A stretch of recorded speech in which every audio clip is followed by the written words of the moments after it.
Okay, Assalamualaikum warahmatullahi wabarakatuh. Okay, hari ini saya dan kawan-kawan saya, which is kumpulan saya, ingin menerangkan dua perkiraan jadual. Jadual yang pertama, jadual spesifikasi apa Bu? Spesifikasi ujian. Ujian dan juga jadual spesifikasi kandungan. Maaf relak sikit sebab ini perkataan baru yang kita orang nak ulas hari ini. Okay. Untuk apa ini pengetahuan saya, jadual spesifikasi kandungan ini akan menunjuk kepada perancangan dan juga penyajian topik yang nak diajar kepada murid, iaitu function jadual spesifikasi kandungan ini pula untuk membantu guru sebagai anak bahan dan juga anak bantu mengajar apa yang diorang kena bagi kepada murid. Terusnya mungkin ni ada belasan kandungan juga.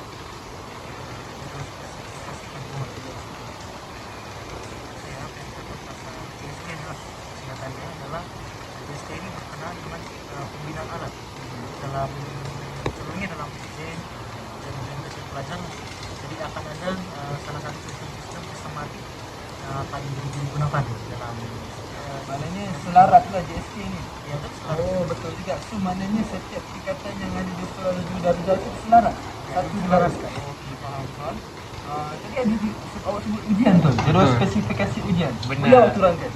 Okay, pasal ujian ni dia more kepada merancang dan membuat soalan peperiksaan secara sistematik lah. So dengan secara sistematik ni semua benda sama. So tak ada yang tertinggal, tak ada apa semualah.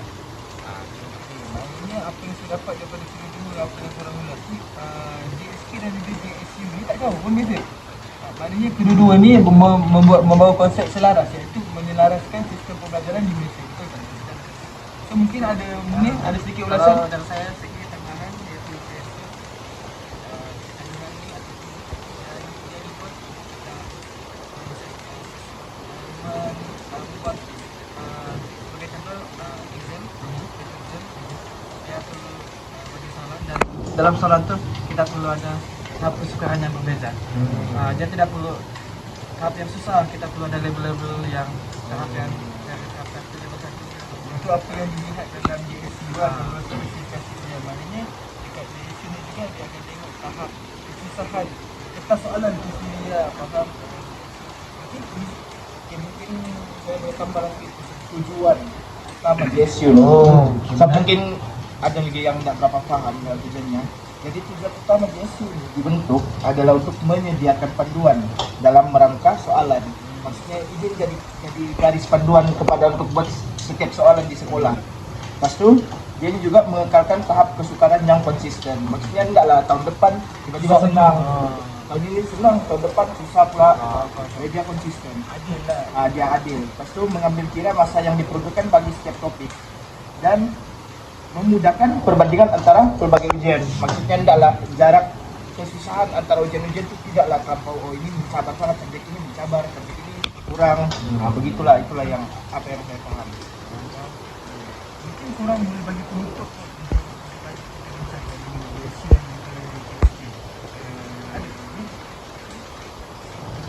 untuk saya lah. JSU lah. JSU lah. Kita baca kata orang untuk JSU.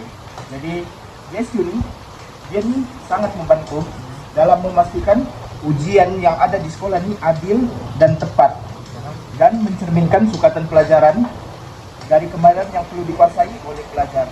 Yang dia ikut dan label yang tertentu lah. Mungkin aku ada tambahan kan?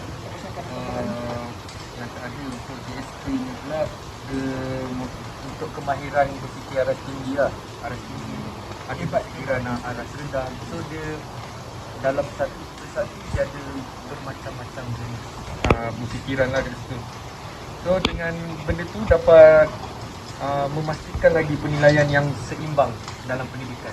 Tapi untuk pengetahuan korang semua, JSK dan juga JSU ni juga bukan satu term syarat yang dikekalkan daripada dulu lagi. Dia akan ada pilihan sama macam kita belajar industri regulation.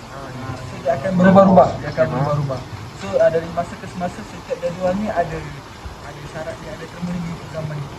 Sistem pembelajaran mungkin pada zaman mungkin sistem pelajaran pada zaman ni macam ni. Pada zaman akan datang tak tahu macam mana ni sistem pembelajaran kita kan. Kita kira untuk ulasan kita dari kumpulan ini. Sekian saja daripada kumpulan kami. Terima kasih.